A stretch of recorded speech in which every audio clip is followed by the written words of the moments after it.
Let's talk about money, money, money. Let's talk about money, money, money. Okay, that's enough for me singing. On this video, I do some maths. Okay, now our schools are very good at teaching you maths, like 1 plus 1 equals 7 and 3 plus 6 equals 5.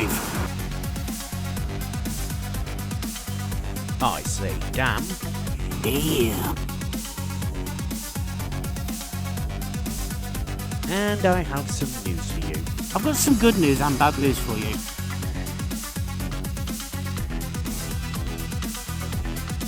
Okay, now our schools are very good at teaching you maths, like 1 plus 1 equals 7 and 3 plus 6 equals 5. But what they never really teach you is how to budget when you get a job.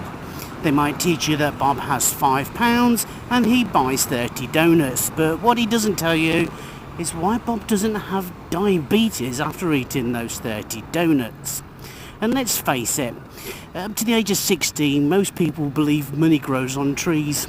And bearing in mind, most money is paper, so that statement's pretty true. Unless, of course, you live in the UK and then our money is plastic, and if you're a vegan or a vegetarian, you can't use it, and then you're pretty screwed. Now, here's the problem about money advice. Well, it's just kind of plainly boring and kind of preachy, and in some cases very hypocritical. I didn't learn about money budgeting until I was 40-something, and by that time credit was just being thrown at me.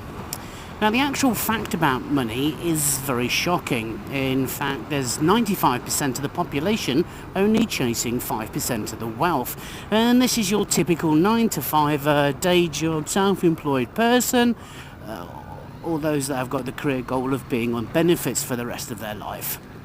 Now, the other 5% are chasing 95% of the wealth, and these are your rich bastards. These are the ones that have got lots of money, and usually the entrepreneurs, and the ones that socialists want to actually rip off and just take money away from without actually doing anything themselves.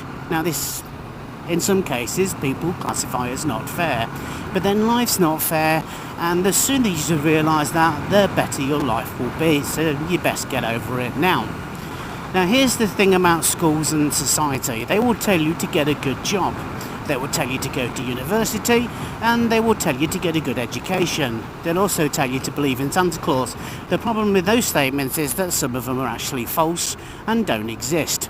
For a start off, there is no such thing as a good job. That is a complete oxymoron, and if you don't know what oxymoron is, I'll link to it in the description. Now, schools, yeah.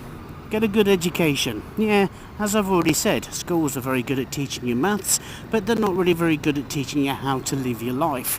In fact, they don't even prepare you for life, they just prepare you for lots of tests and to fail at every single hurdle by teaching you the wrong values of failure and success. Now, here's the truth. The only good education is those that you get by reading books like Rich Dad Poor Dad by Robert Kiyosaki or The Parables of a Pipeline by Burke Hedges, and many more. There is loads. Yeah, go to university. I went to university. I learnt a very good profession while I was at university.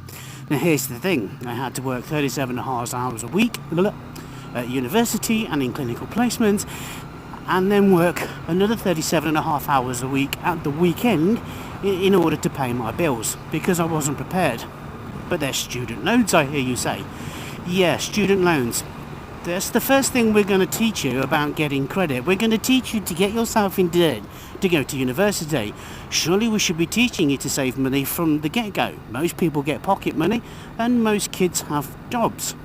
But we never teach you to save. We never teach you to save for the future, because we're like, oh, you can get credit. That's not a problem. Credit's fine. Now, if you're one of the 5%, way to go to you. High five. But if you're one of the 95%, oh man, you're doomed. That's it, you're fucked. Actually, no, you're not, I lied. You see, you're told that you can't move, but you can. You can move from that 95% into the 5% mark. There are lots of people that have done it. Richard Branson, Theo Pathetis, Duncan Bannatyne, a good friend of mine. So, how do you do it? Well, it's very easy. You have to learn something, and all you have to do is learn the difference between a liability and an investment. And most people don't know the difference. You see, the amount of times I got told to buy a car on finance because it was a good investment, but it's not. Because the minute that car leaves the forecourt, it starts depreciating in value. and then actually loses money. So anything that loses you money is a liability.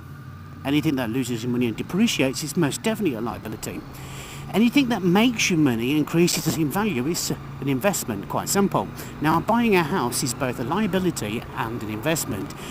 A liability is, and it costs you money, mortgage payments, utilities, tax, etc. But the equity in that house will fluctuate. This is the value of the property, but it will generally increase. So if you bought a house today for £100,000, in a few years' time it could be worth £120,000. That 20,000 is the equity, that's the investment, as long as you don't take it out and leave it in there.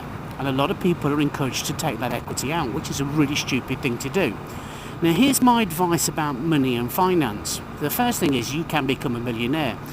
It's just a choice. All you have to do is just choose. But when I say it's a choice, I don't mean you just go, yeah, I'm going to be a millionaire and do nothing. You still have to work at it.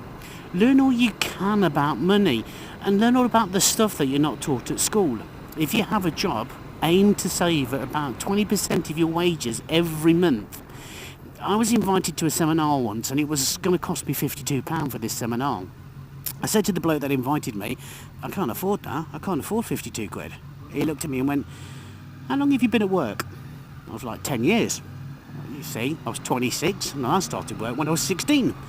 He said, so what you're saying to me is you've not been able to save £5.20 every year for the last 10 years. I was like, damn, that hurt. I've got some good news and bad news for you. The bad news is you're in charge of your financial destiny. The good news is you're in charge of your financial destiny. Now here's another thing. If your debts are greater than your savings, and if you can't survive for 6 months without any money coming in, like a job or wages, you're broke. There's no two ways about it. You are broke. And people you think who are better off than you, and they've got a well-paid job and they're rich, etc., etc., and they drive around in flashy cars, yeah, they're just as broke as you, but broke on a different level. When someone advises you to A, not save, or B, don't chase alternative income streams, yeah, they're not thinking of you, they're thinking of themselves. Because if you did that, it means you're going to change, and you will change. Things will change. And people don't like that. I've said this before. It's called the lobster effect. If you're at the point of being broke, there is hope. Google is your friend. There are a lot of resources on there. I'll link some down below. You just need to go on a spending fast. Start looking at your finances and admit to yourself there's a problem. Because the first thing to do is admit to yourself that there is a problem and stop burying your head in the sand, because that's never going to help. It's not going to solve your issues. And as always, I will put some links down below in the description, and for one lucky person I'm offering a copy of The Parables of a Pipeline by Burke Hedges. All you have to do is be a subscriber, turn on your notifications, like this video, and put a comment down in the comment section. And as always, if you like this video, give it a thumbs up. If you have anything to say, please put it in the comment section. It's yours. Use it. And don't forget to stalk me on social media. All my links are in the description below. And of course, as always, I will catch you next Wednesday. Ride safe and cheerio. Don't forget, sharing is caring. Cheerio. Bye-bye.